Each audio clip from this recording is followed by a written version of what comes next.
সুপ্রিয় দর্শক, আমি আফজাল হোসেন, স্বাগত জানাচ্ছি সম্পাদকীয়তে। ইসলামী আন্দোলনের নেতা মুফতি ফয়জুল করিম বলেছেন, দেশের অধিকাংশ মানুষ পিআর পদ্ধতির নির্বাচন চায়।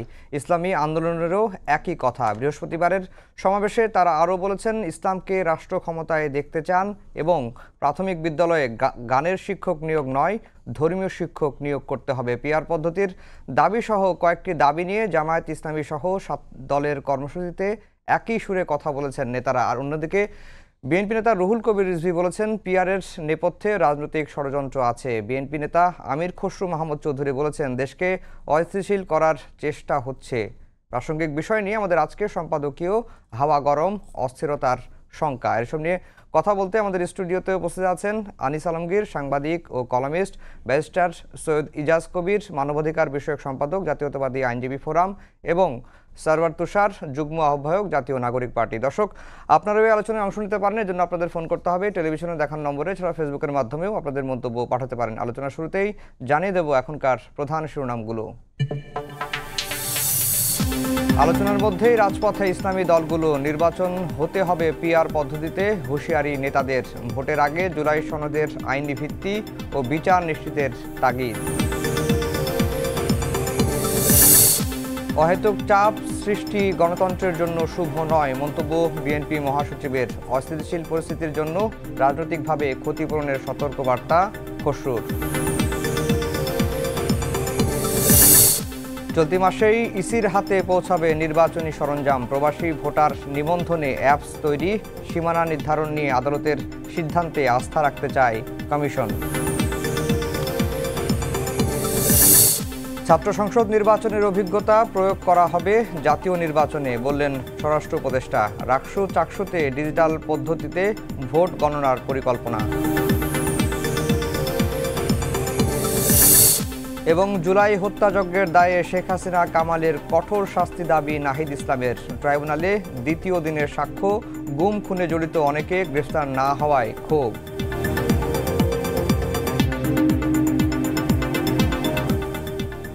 দর্শক, শিরোনাম শুনছিলেন। আমরা আজকের আলোচনার বিষয় দিয়েছি হাওয়া গরম, অস্থিরতার শঙ্কা। হাওয়া গরম বলতে আমরা রাজনীতির হাওয়াকেই গরম বুঝিয়েছি। আনিস আলমগীর ভাই, আপনাকে দিয়ে আলোচনা শুরু করব। রাজনৈতিক দলগুলো আলোচনার টেবিলে ছিল, ঐক্যমত্য কমিশনের সঙ্গে বৈঠক তারা করছেন। আলোচনার মধ্যেই আবার রাজপথে নেমেছেন 5 দফা দাবিতে। জুলাই সনদ বাস্তবায়ন, পিআর পদ্ধতি এবং জাতীয় পার্টি 14 দলের রাজনীতি নিষিদ্ধ সহ 5 দফা দাবিতে।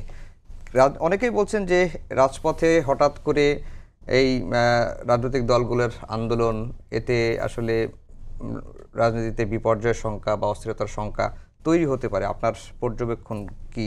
রাজনীতি আসলে কোন দিকে যাচ্ছে? আপনি যেটা আশঙ্কা করছেন, আমি বিএনপি মহাসচিব মির্জা ফখরুল ইসলামের কণ্ঠ সেরকম দেখছি যে আলোচনা যখন হচ্ছে সেটা আবার রাজপথে যাবে কেন?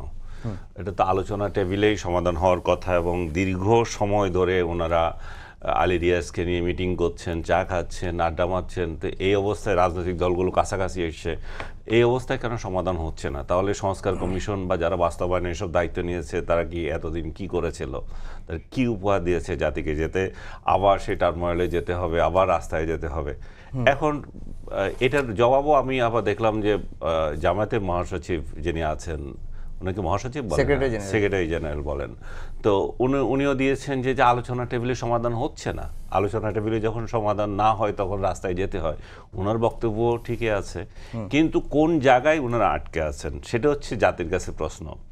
ওনারা পিআর পদ্ধতিতে ইলেকশন চান, খুব ভালো কথা। তো ওনাদের পিআর পদ্ধতির যে ইলেকশন চান সেটা, এবং সব দল, ওনারা যে বিএনপি বাদে আমার মনে হয় যে সবগুলোই অলমোস্ট চাচ্ছে পিআর পদ্ধতিতে। তো পিআর পদ্ধতি যদি কিভাবে নির্বাচন হবে, এটা কি জনগণের কোনো ম্যান্ডেট আছে? আপনারা কোন ক্ষমতা বলে চান যে সংবিধানে যেটা নাই সেটা দিয়ে আপনারা ইলেকশন করবেন এবং পিআর পদ্ধতিতে করবেন? আপনাদের ম্যান্ডেটটা কি? আপনারা কে নির্বাচিত? কেউ তো নির্বাচিত না। নির্বাচিত সংসদে নির্ধারণ করবে কি হবে না হবে। আপনারা একমত হন এটা নিয়ে যে আগামীতে যারা কিন্তু কিন্তু সংসদ গঠন করবে। জুলাই গণ অভ্যুত্থানই সবচেয়ে বড় ম্যান্ডেট বলা হচ্ছে। এটা আপনার কথার কথা। জুলাই অভ্যুত্থান যদি বড় ম্যান্ডেট হয়, ভোটের কি দরকার? বসে বসে ঠিক করে ফেলেন না কে খাবেন, কয় আসন পাবেন। এখানে নাই, আওয়ামী লীগ নাই, জাতীয় পার্টি নাই, এরা স্বৈরাচারের 214 দল নাই। আমরা আন্দোলন করেছি, আমরাই বসি। ছাত্রদের কিছু দেন, আপনারা কিছু বানিয়ে করেন, খান, তাতে তো কোনো সমস্যা নাই। কিন্তু আপনি পিআর পদ্ধতি যদি ভোট করতে চান, তাহলে এখানে আরো কোয়েশ্চেন আছে, যেটা সংবিধানে নাই, সেটা আপনি অন্তর্ভুক্ত করতে যাচ্ছেন। এই আন্দোলনটা কেন হয়েছিল? যে ভোটাধিকার নাই মানুষের, এই ভোটাধিকারের জন্য লড়াই করেছে, কেয়ারটেকার গভর্নমেন্টের জন্য লড়াই করেছে। তো এখন তো কেয়ারটেকার গভর্নমেন্টও দ্বার প্রান্তে চলে এসেছে, সংসদের কোর্টে এটা রায়ের পথে চলে এসেছে। হয়তো 2-1 দিনের মধ্যে বা এই মাসের মধ্যে এটা রায় চলে আসবে। তাহলে এর বদলে ডক্টর ইউনূসের সরকারের বদলে একটা কেয়ারটেকার গভর্নমেন্ট স্থাপন করেন আপনি। সেটা নিয়েও তো বিতর্ক আছে যে কেয়ারটেকার ব্যবস্থা আসলে সংবিধানের যে পদ্ধতিতে কেয়ারটেকার ব্যবস্থা আছে সেই পদ্ধতিতে এখন সম্ভব হবে না। তো সংবিধানে যখন নির্বাচন, যে আপনি যখন বলেন যে পিআর পদ্ধতি ছাড়া নির্বাচন হতে পারে না, তো পিআর পদ্ধতি সংবিধানে নাই, আপনি এটা চাচ্ছেন। আর এটা তো সংবিধানের অন্তর্ভুক্ত জিনিস, যেটাকে আদালত বাদ দিয়েছে। আর বাদ দিয়েছে বলে যে আপনি সেই প্রধান বিচারপতিকে দড়ি লাগায়া ঘুরাচ্ছেন, তাকে এরকম একটা শীর্ষস্থানীয় আদালতের ব্যক্তি, তাকে যাচ্ছে তাই আপনি ট্রিটমেন্ট করছেন, এমনকি হত্যা মামলায় দিচ্ছেন। এটা তো মানুষ বুঝে, এই সমস্ত ভুয়া মামলা দিয়ে যেভাবে মানুষকে হেনস্থা করা হচ্ছে, সেই জায়গায় এরকম একটা জিনিস আবার সংসদে, এটার জন্য আপনার এত মায়া কান্না, তো সেই জিনিসটা তো আবার ইয়েতে আপনি ইন্ট্রোডিউস করেন, সমস্যা কি? আপনি পিআর পদ্ধতি যদি ইলেকশন হতে পারে, তাহলে ওইটাও হতে পারে। এটা তো আগে হয়ে যাচ্ছে আরো।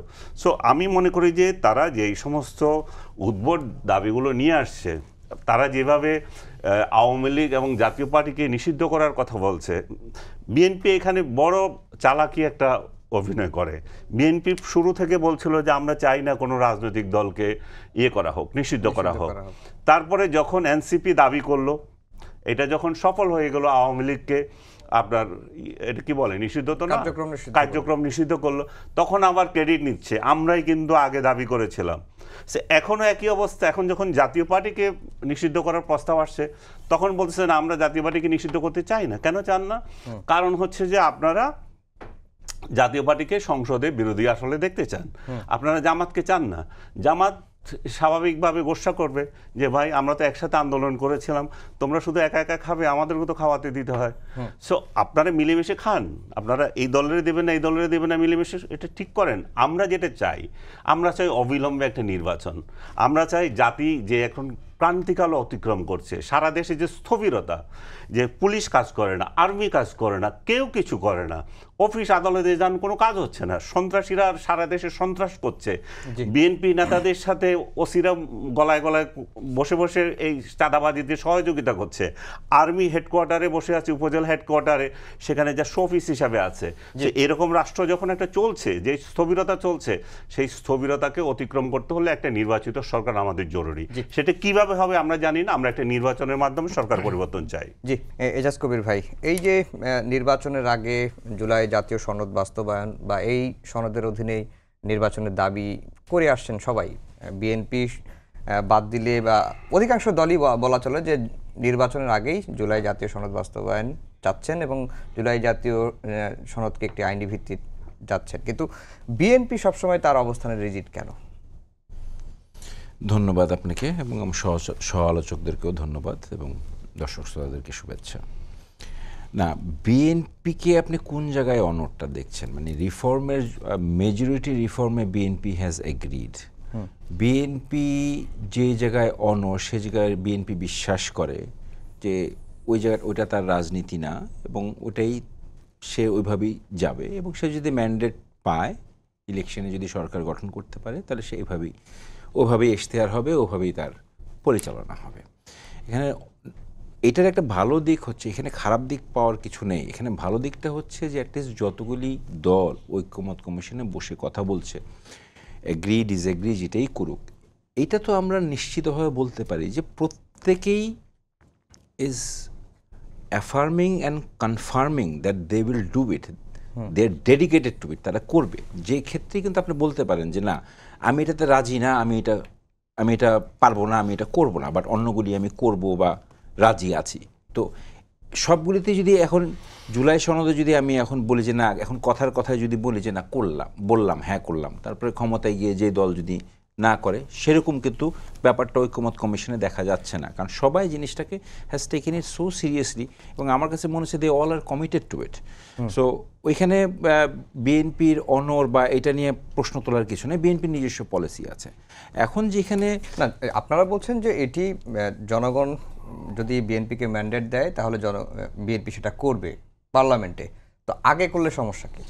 মানে আগে আপনি কিভাবে করবেন, দ্যাট ইজ দ্য কোয়েশ্চেন।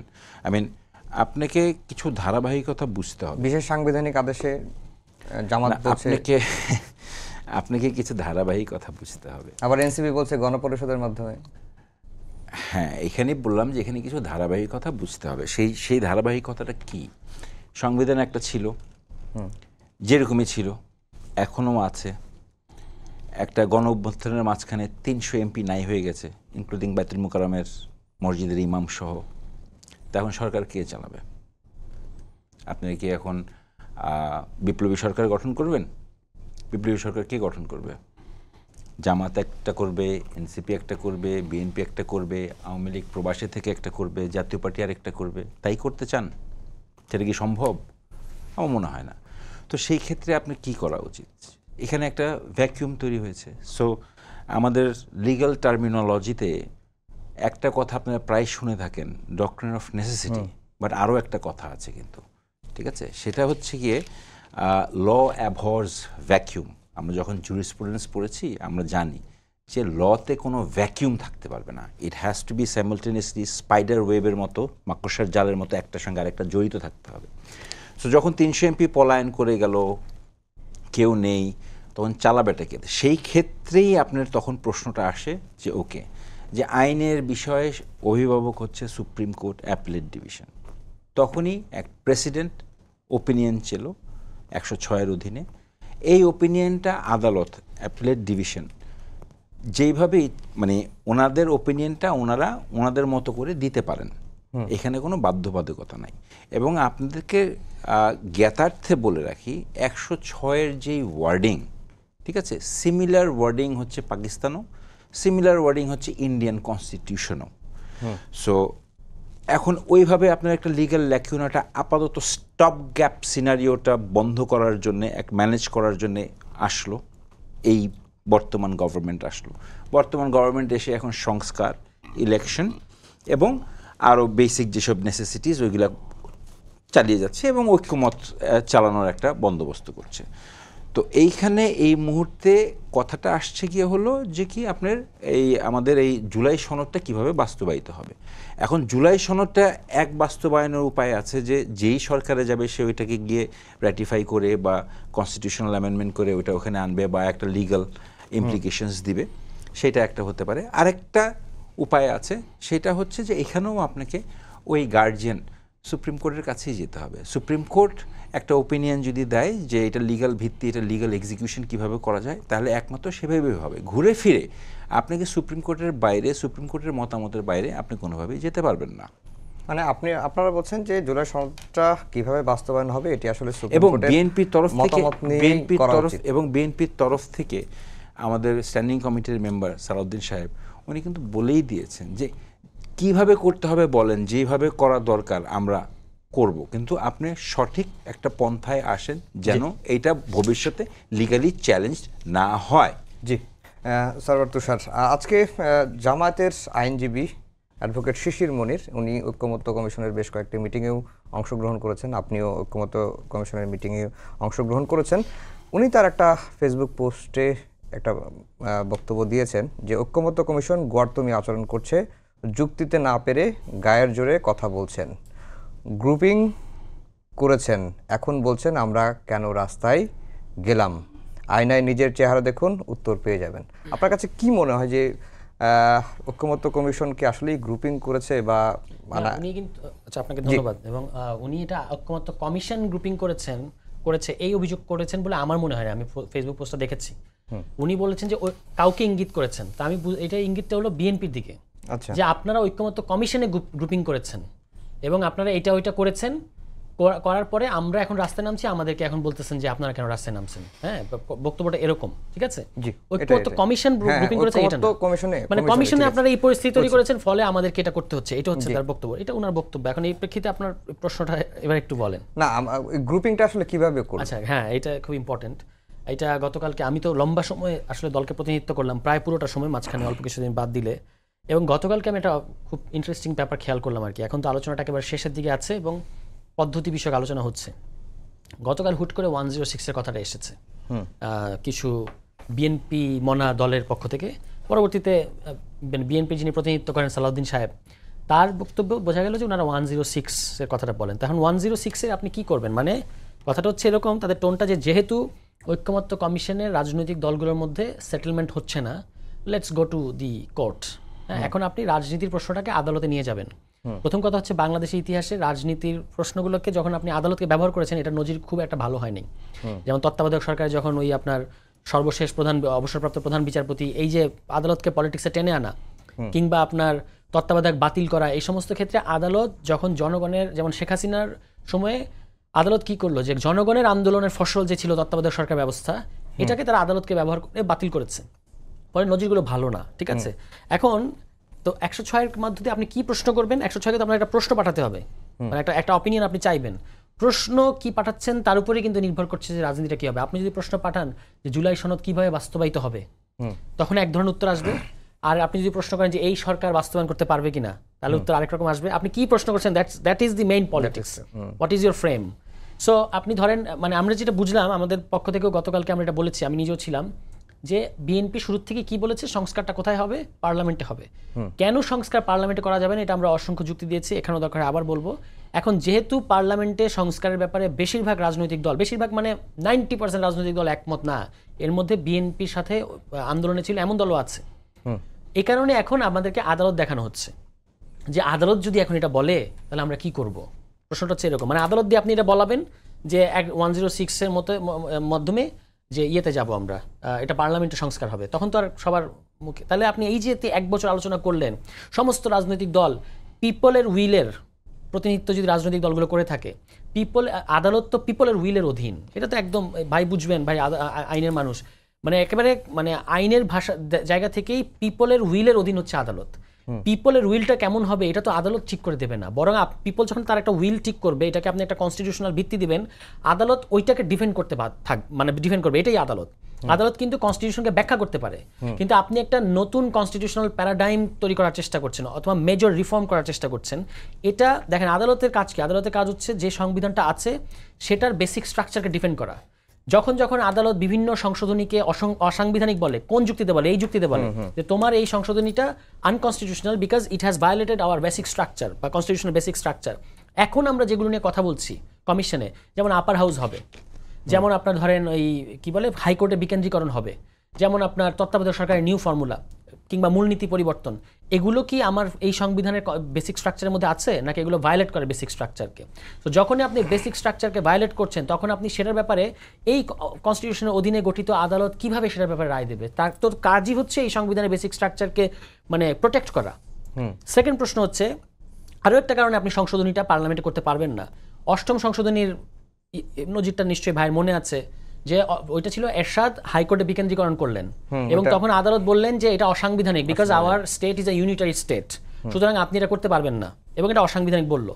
তো সেই সংবিধানের অধীনেই তো এখনো পর্যন্ত চলছে। সেই সংবিধানের অধীনেই যদি আপনি সংসদ গঠন করেন, সেখানে যেটার ইতিমধ্যেই প্রেসিডেন্স আছে, যেটাকে অসাংবিধানিক বলা হয়েছিল, আপনি সেই একই সংবিধানের অধীনে গঠিত সংসদে কিভাবে ওই একই, কারণ এখন কিন্তু এই ইয়েটা আছে, হাইকোর্টে বিকেন্দ্রীকরণ করতে হবে, এটা বিএনপিও চায়, আমরাও চাই, সবাই চায়।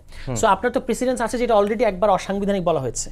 সো আনলেস ইউ মানে চেঞ্জ দি বেসিক স্ট্রাকচার, কিভাবে আপনি একই বেসিক স্ট্রাকচারের অধীনে গঠিত সংসদের মধ্যে এটা করবেন? আপনি করতে পারবেন না। এই কারণে বেসিক স্ট্রাকচার পরিবর্তন করার এখতিয়ার আছে এমন কোনো ফোরামে আপনার যেতে হবে। এই ফোরামটাই হচ্ছে গণপরিষদ। সংসদ কিন্তু সবসময়, কারণ আদারওয়াইজ আপনি এটা এখন করবেন, পুরো জুলাই সনদ সহ পুরো গণ অভ্যুত্থানকে ধরেন এটা একটা ভালো উদাহরণ হচ্ছে জিয়াউর রহমান সাহেব খুব ভালো 5ম সংশোধনী করলেন 75 থেকে 79 সাল পর্যন্ত, পরে এটা 5ম সংশোধনীর মধ্য দিয়ে বৈধতা দিলেন। আজকে 5ম সংশোধনীর স্ট্যাটাস কি? অবৈধ। কে অবৈধ করে গেছে? আওয়ামী লীগ করে গেছে। মানে আপনি সংশোধনীর, এটাই কিন্তু সমস্যা ওয়েন ইউ হ্যাভ 2/3, আপনার যখন 2/3 আছে আপনি এটা যে কোনো সময় এসে, কারণ আপনাকে এটা অ্যালাউ করে মানে বিদ্যমান অ্যারেঞ্জমেন্ট, আপনি তখন এটা বদলাই দিবেন। এত ভালো একটা সংশোধনী, পঞ্চম সংশোধনী, এটাকে কিন্তু আওয়ামী লীগ বাতিল করে দিয়েছে, এখনো পর্যন্ত এটা মানে বাতিল অবস্থায় আছে। যখন আবার বিএনপি ক্ষমতা আসবে তারা এটাকে আবার রিভাইভ করবে। তো এই যে র্যাট রেস, একবার বাতিল করা আরেকবার উঠায় দেওয়া, আমরা বলেছি যে এইটার করার, এটা থেকে বেরোতে গেলে জুলাই সনদে যে সমস্ত প্রস্তাব এসছে সেটা হচ্ছে, এটা থেকে কি আসলে মানে চিরস্থায়ীভাবে বের হওয়া কি না, সম্ভব? চিরস্থায়ীভাবে বেরোনো যাবে না। আপনি একটা you are creating a new basic structure, ঠিক আছে? এটা করার পরে যে সংবিধানের অধীনে নতুন ধরনের আমরা একটা ফরমেশন পাবো, তার অধীনে আপনি কিন্তু বলে দিচ্ছেন কীভাবে সংবিধান সংশোধন করা যাবে। সেখানে বলা হচ্ছে যে লোয়ার হাউসে 2/3 লাগবে, আপার হাউসে সিম্পল মেজরিটি লাগবে এবং গণভোট লাগবে যদি আপনি বেসিক স্ট্রাকচার। এটা একটা ওয়েলকাম চেঞ্জ। কিন্তু বিএনপির আরেকটা যুক্তি হচ্ছে যে, আমি যতটুকু দেখলাম যে 106 অনুযায়ী যেহেতু এই সরকার গঠিত হয়েছে, আচ্ছা ভাই, তখন তো আদালতের আপনি আরো ভালো জানেন, আপনি এগুলো কভার করেছেন এবং ফলো করেছেন আমার চেয়ে বেশি নিবিড়ভাবে। 106 এর হিয়ারিংটা কোথায় হয়েছে? আচ্ছা, 106 এর হিয়ারিংটা কোথায় হয়েছে? মিসকনসেপশন। ওকে, আপনি ভুল ভাঙাই। না, যদি 100 মানে 106 এর ওপিনিয়ন নিয়েই যদি আপনাদের মানে সন্দেহ সংশয় থাকে, তাহলে তো এই সরকারই তো থাকে না, কেন থাকবে না? এইটার যখন একজন রিড করলেন যে আমাদেরকে সার্টিফাইড কপিটা দেখান, তখন কোর্ট একটা খুব দুর্দান্ত মন্তব্য করেছেন যে এই সরকার জনগণের অভিপ্রায় দ্বারা গঠিত সরকার। That's the point. মানে আপনি এই 106 এর মধ্যে একটা ইন্টারেস্টিং কাজ কিন্তু হয়েছে, সেটা হচ্ছে একটা কনস্টিটিউশনাল ধারা দিয়ে আপনি একটা এক্সট্রা কনস্টিটিউশনাল জিনিসকে প্রতিষ্ঠা করেছেন, দ্যাট ইজ এই গভর্নমেন্ট। এটা খুব ইন্টারেস্টিং, মানে লজিকের জায়গা থেকে। এখন এই যে কনস্টিটিউশনাল কন্টিনিউটির কথা বারবার বলা হয়, এটা 90 সালেও বলা হয়েছে, এখনও বলা হচ্ছে, কিন্তু বাংলাদেশে কনস্টিটিউশনাল কন্টিনিউটির নামে কনস্টিটিউশন ভায়োলেট করা হয়েছে বারবার। শাহাবুদ্দিন সাহেবকে যখন আপনি কনস্টিটিউশনাল কন্টিনিউটির নামে ওই প্রধান বিচারপতি জায়গা থেকে তত্ত্বাবধায়ক সরকার প্রধান বানালেন, এটা তো আমাদের সংবিধানে ছিল না। তখন তোফায়েল আহমেদ সহ সমস্ত রাজনৈতিক দলের নেতারা বলেছে যে আমরা যেহেতু একমত হয়েছি আর পার্লামেন্ট বসাতে হবে না, আমরা এমনি এটা আমরা মেনে নিয়েছি, সুতরাং ওকে। এখনও কিন্তু সেই জিনিসই করা হয়েছে। এবং এইটা বলে আমি শেষ করি, ধরেন আমাদের মধ্যে যে একটা ধারা আছে যে ওই যে ভাই যেটা বললেন যে আইন কখনো শূন্যতা ইয়ে করে না, এটা তো সত্য কথা। আপনি যদি ধরেন সংবিধান বাতিলও করে দেন, তবু কি আইন শূন্য হয়ে যায় একটা দেশ? হয় না। আমি একটা উদাহরণ দিই, ল কন্টিনিউয়ান্স এনফোর্সমেন্ট অর্ডার নামে একটা বস্তু আছে। আপনি আজকে এই সংবিধান বাতিল করে দিয়েছেন কিংবা স্থগিত করছেন, পরের দিন আরেকটা ডিক্রি জারি করে বলছেন নতুন সংবিধান হওয়ার আগ পর্যন্ত এই সংবিধানের আইনগুলো দ্বারাই চলবে। এটা তো অ্যাকসেপ্টেড এবং আমাদের ইতিহাসে একাধিক নজির আছে। তো এগুলো থেকে আমরা গ্রহণ করবো না কেন? জি, আনিস আলম ভাই, তাহলে মানে সমাধানটা আসলে কোথায়? সমাধান কি আসলে রাজপথেই নাকি? আপাতত তো রাজপথে মনে হচ্ছে। আর তার চেয়েও বড় বিষয়টা হচ্ছে আসলে নির্বাচন যে ফেব্রুয়ারিতে হবে সেই গ্যারান্টি কি, সেটা তো নাই। এবং এটাই আসলে আরও এক্সপিডাইট করবে এই রাজপথে আন্দোলন। আজকে দেখলাম যে মামুনুল হক সাহেবরা ইয়েতে সফর করছেন, আফগানিস্তান সফর করছেন। আফগানিস্তান তো ইম্পর্টেন্ট হয়ে গেছে এখন।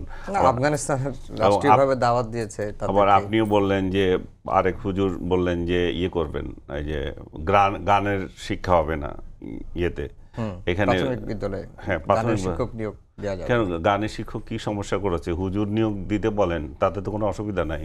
যে যার ইচ্ছা সেটা তো করবে। আমরা তো এমন একটা সোসাইটি চাচ্ছি যেটা ইনক্লুসিভ হবে, সেখানে সবার মতামত থাকবে। যেটা আপনারা আগে অভিযোগ করতেন যে হুজুরদেরকে বহিষ্কার করে দেওয়া হয়েছে সোসাইটি থেকে, তাদের কোনো কিছু নাই। শেখ হাসিনা আপনাদের যে স্বীকৃতি দিলেন সার্টিফিকেটের, তারপরও হয় নাই, তারপরও অভিযোগ। এত কিছুর পরেও এখন একটা ইনক্লুসিভ সোসাইটিতে আপনারা কেন গ্রহণ করতে পারছেন? এখন কেন নানাজন নানা পথে যাচ্ছি আমরা তো এই যে আলী রিয়াজ কমিটির সাথে বসে এটা সমাধান করে ফেলতে পারতাম। যে সংসদের আইনের অমুক ধারা তমুক ধারা, এগুলো কেন এই যে 106-এর প্রশ্ন এতদিন পরে কেন আসলো? আগে কেন আসে নাই? আমি দেখলাম ওই কমিটিতেই আলোচনা হচ্ছে 106-এর, যে এই সরকারকে অলমোস্ট অবৈধ বলা হচ্ছে। তো এই অবৈধতা নিয়ে এতদিন ধরে তো 1 বছর পরে খবর হয়েছে আপনি অবৈধ সরকার চালাচ্ছে এখন। এটা কোথায় গেল? আর তুষার একটা দিচ্ছে যে 90-তেও এভাবেই চলেছিল, যে তোফায়েল আহমেদরা এক হয়েছে, আমরা তো করেছি। এটা একটা 3 জোটের রূপরেখা হয়েছিল। ওই রূপরেখার ভিত্তিতে সরকার চিফ জাস্টিস প্রধান হয়েছিলেন এবং সেটা আবার সংশোধনী করতে হয়েছে, কিন্তু পরবর্তীতে অ্যামেন্ডমেন্ট করতে হয়েছে। ওই অ্যামেন্ডমেন্টে গিয়ে ভালো নজির না আমাদের জন্য যে একজন লোককে চাকরি ফেরত দেওয়ার জন্য আপনি সংশোধনী করেছেন। না, যেটা ওই অ্যামেন্ডমেন্টে তুষার, ওই অ্যামেন্ডমেন্টে কিন্তু বাকি কাজগুলো বৈধতা দেওয়া হয়েছে। আমরা তো এখনো তাই চাচ্ছি। এখনো যে নতুন সংসদ আসবে তারাই অ্যামেন্ডমেন্ট করবে, তারাই সমস্ত বৈধতা দেবে। এর বাইরে কি করে আমরা বলতে পারি যে আমরা এটা করব ওইটা করব, আমার ইচ্ছে অনুযায়ী আজকে এটা করব কালকে ওইটা করব? এগুলো সম্পূর্ণভাবে নির্বাচিত প্রতিনিধিরা করবে। অনির্বাচিত প্রতিনিধিরা যাদের 2 ভোট পাওয়ার ক্ষমতা নাই তারা কিভাবে চ্যালেঞ্জ করে যে আমার এটা মানতে হবে, আমার ওইটা মানতে হবে? আনিস আলমগীর ভাই, কিন্তু যেই সংবিধানের অধীনে একটা দল মানে সংসদে গেল, ওই দলই আবার কিভাবে ওই সংবিধানকে পরিবর্তন করতে হবে? কেন পারবে না? কারণ আমরা কমিটেড, আমরা আগে কমিটেড ছিলাম, এটা আমরা চেঞ্জ করব। এই যে আমাকে শেষ করতে দেন, আপনি বলেন, অসুবিধা তো নাই।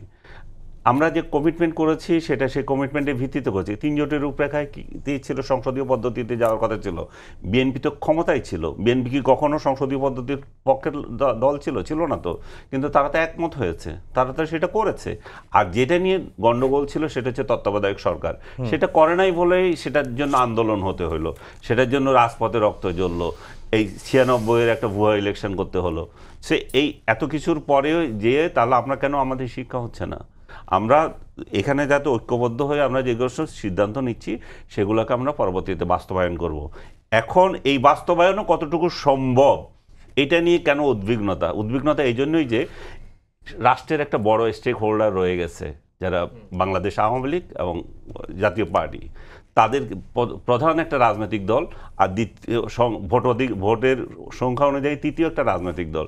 আপনি তাদেরকে বাদ দিয়ে নিজেরা সব করছেন, তো করেন সেগুলা। ওই যে উনি উদাহরণ দিলেন না, 5ম সংশোধনী যেভাবে হয়ে গেছে ক্ষমতায় আসলে, ইনডেমনিটি দিয়েছেন। ইনডেমনিটি যেমন আওয়ামী লীগ ক্ষমতায় আসার পর ইনডেমনিটি চলে গেছে, তেমনি আপনি এখন যত ইনডেমনিটি দেন, যতক্ষণ পর্যন্ত আপনি অন্যের অধিকারকে স্বীকার করবেন না, যতক্ষণ পর্যন্ত আপনি একটা ইনক্লুসিভ সোসাইটির কথা বলবেন না, ততক্ষণ পর্যন্ত আপনাকে এটার পোয়াতে হবে। আজকে দেখেন চিটাগংয়ে, আমার শহর, সেখানে আমি দেখতেছি পুলিশ করছে, মাইকিং করছে যে যারা আওয়ামী লীগ করে তাদেরকে আশ্রয় দেবে না, ভাড়া দেবে না। এই রাষ্ট্রে এটা হতে পারে? আর যাদের আওয়ামী লীগের মিছিল থেকে যাদেরকে পাবা তাদেরকে ধরে আনবা, 5,000 টাকা পুরস্কার দেওয়া হবে। সো যেই সোসাইটি এতগুলো গ্যাঞ্জামের মধ্যে যেতে চায়, এরকম একটা অভ্যুত্থানের পরে যখন রাষ্ট্রকে ঐক্যবদ্ধ করার কথা ছিল, সেগুলো না করে আমরা যখন এগুলোতে চলে যাচ্ছি, আমাদের সামনে যে আর কি অপেক্ষা করছে সেটা তো, আপনি যে হাওয়ার গরম বলছেন, গরম কেন, এর থেকে কঠিন কিছু হবে।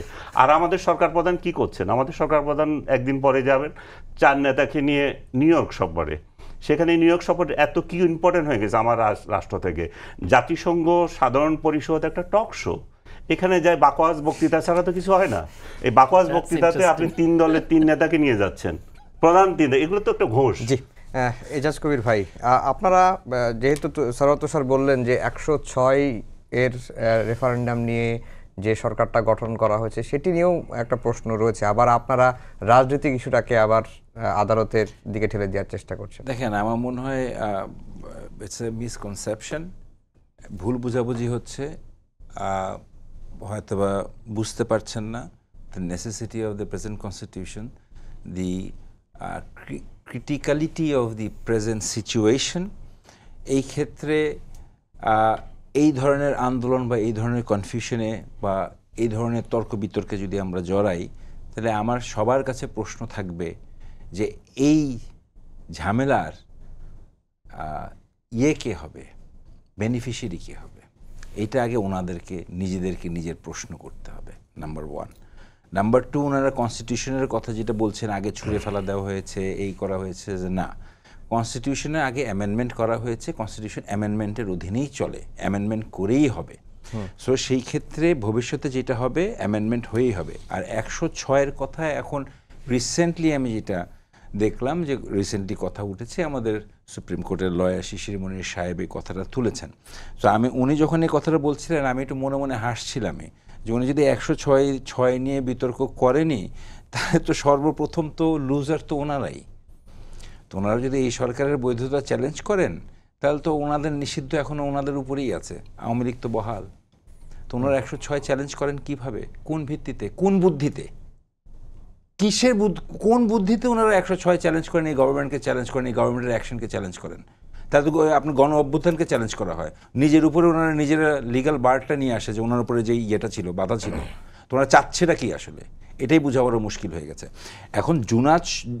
জুলাই সনদ এটা রাজনীতিকরণ করা হচ্ছে না আমি যতটুকু বুঝি। মানে it is আমি about the- রাজনীতিকরণ না, না, রাজনৈতিক it is- বিষয়টাকে না না না আপনার না, আদালতের দিকে না, ঠেলে না, দিচ্ছে। না, রাজনৈতিক বিষয়টাকে পাঠানো হচ্ছে, জুলাই সনদটাকে আদালতে পাঠানো হচ্ছে না। জুলাই সনদটাকে কিভাবে একটা লিগ্যাল ফ্রেমওয়ার্ক দেওয়া যায় সেইটার জন্য আদালতের মতামত চাওয়া হচ্ছে, লিগ্যাল ফ্রেমওয়ার্ক দেওয়ার জন্য। জুলাই সনদ লেখার জন্য আদালতে পাঠানো হচ্ছে না, সেটার লিগ্যাল। 106 কি লিগ্যালি বাইন্ডিং ভাই? 106 হচ্ছে is an opinion It is an opinion. to the president, Yes. and on the basis of doctrine of president, and when there should not be any vacuum in the law, ঠিক আছে, আপনাকে তখন এটা মেনে নিতেই হবে। আপনি না মেনে কি করবেন? আপনি what will you do? Binding precedent বলতে আমরা কি বুঝি? হাইকোর্টের অর্ডার কি আরেক হাইকোর্টের উপরে বাইন্ডিং? তাহলে আপনি হাইকোর্টের অর্ডার নিয়ে এসে মনে করতেছেন সব আরেক হাইকোর্ট ওই অর্ডার নাও মানতে পারে। Only binding is appellate division's decisions, which is binding on the High Court and binding as a law of the country, right? কিন্তু এখানে সেটাও বলা হচ্ছে না যে it is a decision.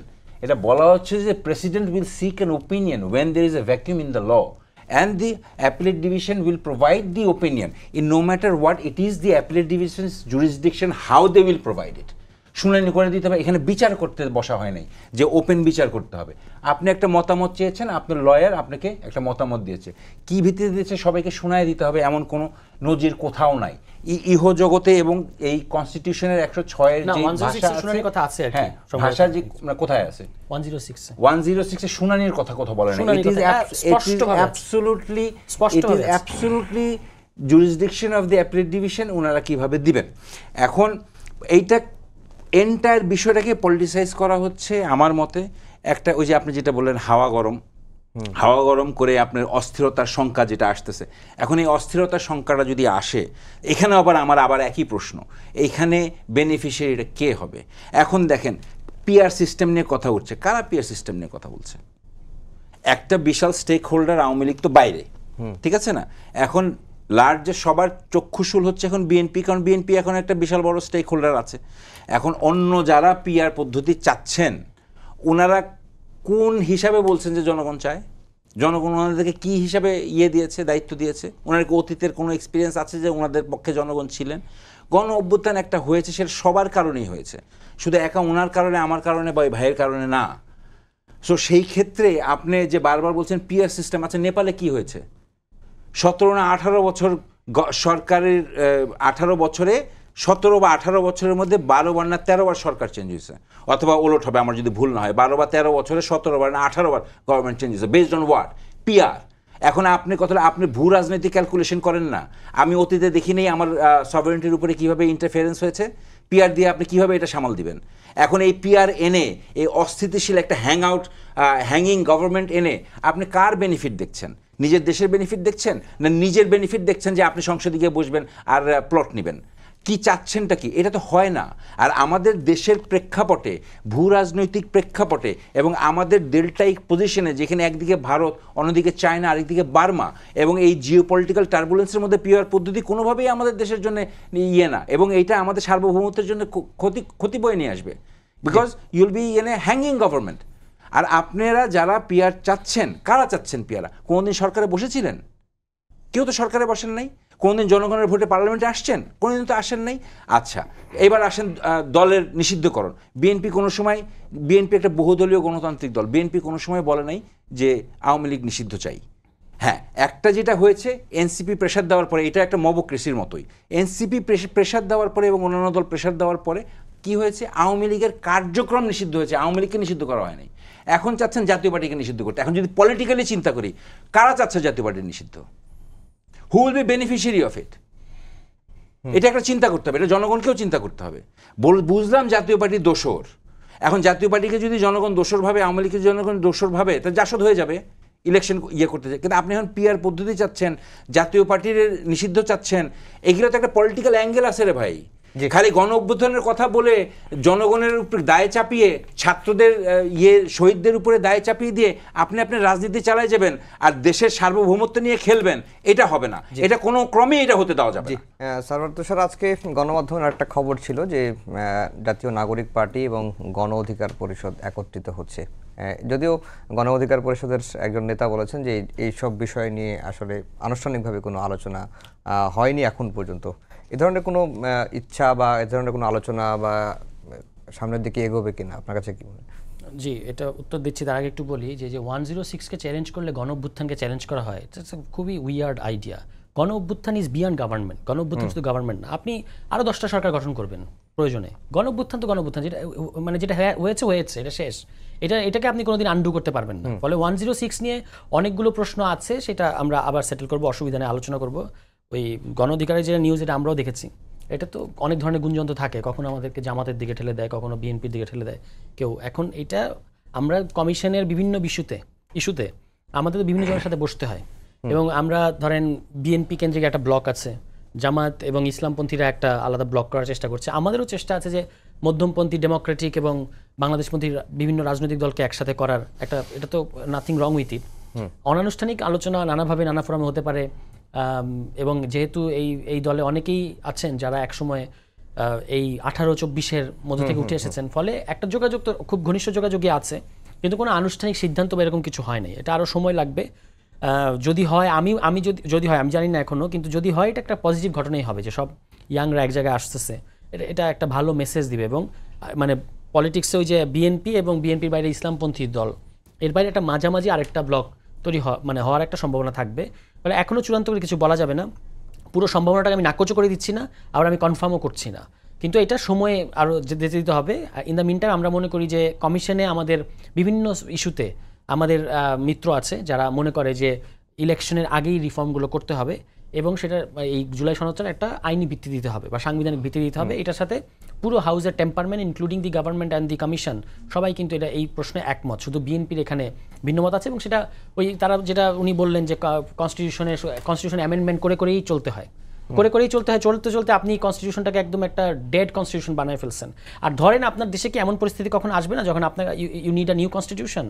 এটা কি বাইবেল না? কিন্তু আনিস আলমগীর ভাই যেটা বলছেন যে আওয়ামী লীগ এবং জাতীয় পার্টির মতো দুটো বড় স্টেক, না, এটা তো খুব ডেঞ্জারাস স্টেটমেন্ট। আমি একটু অবাক হলাম যে আওয়ামী লীগ এখন আর বাংলাদেশের রাজনীতির কোনো স্টেক হোল্ডার না, তারা পরিষ্কারভাবে একটা দেশবিরোধী শক্তি। তারা বাংলাদেশের পার্শ্ববর্তী দেশ, বাংলাদেশের যেটা মানে সবসময় যারা বাংলাদেশকে অস্থিতিশীল করতে চায়, তাদের ওখানে শেল্টার নিয়ে বাংলাদেশ বিরোধী কার্যক্রম চালিয়ে যাচ্ছে। ফলে আপনি কিভাবে বলতে পারেন তাদেরকে স্টেক হোল্ডার? আওয়ামী লীগকে এখন কোর্টের মাধ্যমে প্রমাণ করে আসতে হবে যে দে আর আ পলিটিক্যাল পার্টি। এটা তো একটা এখন সন্ত্রাসী গোষ্ঠীর মতো, এবং তাদের কোন কার্যক্রমটা বাংলাদেশপন্থী? তারা বাংলাদেশের সমস্ত বাংলাদেশপন্থী রাজনৈতিক দল, সমস্ত অ্যাক্টিভিস্ট, সমস্ত জুলাই আন্দোলনের বিপ্লবীদের তারা বলতেছে চান্স পেলে তারা জুলাইকে তারা বলে জুলাই দিবে, এরকম। হ্যাঁ, তারা জুলাবে। আপনি তাদেরকে কিভাবে বলতে পারেন যে তারা stakeholder? They are not a stakeholder anymore. তাদেরকে যেটা হয়েছে যে আপনার এবং তাদের বিরুদ্ধে বাংলাদেশের আর কোনো রাজনৈতিক দলের বিরুদ্ধে কখনো, ধরেন এখানে বিএনপিও একসময় বাংলাদেশ শাসন করেছে, ওইটার পার্ট জামায়াত ইসলামীও হয়েছে, এবং সেই সমস্ত শাসনের কিছু সমালোচনা, কিছু অনেক সমালোচনা আছে, করা যাবে। Still they are a political party of Bangladesh. কিন্তু বাংলাদেশে কোনো রাজনৈতিক দলের বিরুদ্ধে, ইনক্লুডিং এই যে সামরিক স্বৈরাচার এরশাদ, তাদের বিরুদ্ধেও কিন্তু কখনো ক্রাইমস এগেনস্ট হিউম্যানিটির অভিযোগ ওঠে না, যেটাই শেখ হাসিনার আওয়ামী লীগের বিরুদ্ধে উঠেছে, এবং সেটা জাতিসংঘ দ্বারা মানে সার্টিফাইড। এটা জাতিসংঘ এটা বলেছে যে এখানে ক্রাইমস এগেনস্ট হিউম্যানিটি ঘটেছে, কোনো নর্মাল ফৌজদারি অপরাধ ঘটে নাই, এবং আন্তর্জাতিক আইন অনুযায়ী ক্রাইমস এগেনস্ট হিউম্যানিটির ক্ষেত্রে আপনাকে আন্তর্জাতিক অপরাধ আদালতে তোলা যাবে। ফলে আমি সমস্ত স্টেক হোল্ডার বাংলাদেশে যারা আছে তাদের কাছে আমার রিকোয়েস্ট, এবং আমার একটা প্রশ্ন ছিল সবসময়, এখনো আছে, যে আমরা কেন শেখ হাসিনাকে আন্তর্জাতিক অপরাধ আদালতে তুলব না? আওয়ামী লীগের বিচার, আপনি আওয়ামী লীগের অন্যান্য হত্যাকাণ্ডের বিচার দেশেই হবে, কিন্তু শেখ হাসিনাকে আন্তর্জাতিক অপরাধ আদালতে তোলা দরকার। শি ডিজার্ভস ইট, এবং এটা কিন্তু জাতিসংঘ বলেছে যে বাংলাদেশ যদি চায় তাহলে আমরা এ ব্যাপারে হেল্প করব। জি, আনিস আলমগীর ভাই যেটাই বললেন যে আওয়ামী লীগ বাংলাদেশে এখন আর কোনো স্টেক হোল্ডার নয়, আওয়ামী লীগ একটা সন্ত্রাসী গোষ্ঠী।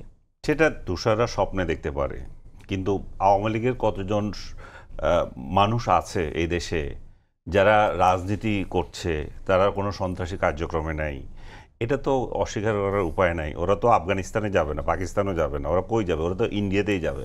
কোথায় যাবে? 71 সালেও তো তারা ইন্ডিয়াতেই ছিল, নতুন কিছু তো না। যখন দেশের মধ্যে থাকতে পারছে না, দেশের মধ্যে অত্যাচার, অবিচার, কাটাকাটি হচ্ছে, তা আশ্রয় নেবে কোথায়?